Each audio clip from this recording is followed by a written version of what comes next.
Hello guys, നമ്മൾ പുട്ടുപൊടിക്ക് വേണ്ടിയിട്ട് നമ്മൾ അരി ഉരുളിൽ കുത്തുന്നുണ്ട് ഗായ്സ്. നമ്മൾ അടിപൊളിയായിട്ട് കുത്തുന്നുണ്ട്. നമ്മൾ പുട്ടുപൊടി അടിപൊളിയായിട്ടുള്ള പുട്ടുപൊടി നമ്മൾ കുത്തും ഗായ്സ്. ഇത് പണ്ടത്തെ രീതിയാണ്.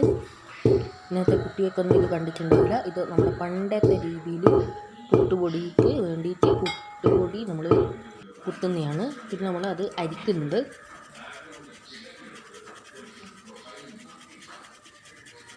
പുട്ടുപൊടി പൊടിച്ചതിന് ശേഷം നമ്മൾ അരിക്കുന്നുണ്ട്. അതിൽ കച്ചറയോ കാരയോ എന്തെങ്കിലും ഉണ്ടാവും, അതെല്ലാം നമ്മൾ എടുത്ത് കളയുന്നുണ്ട് അരിച്ച്.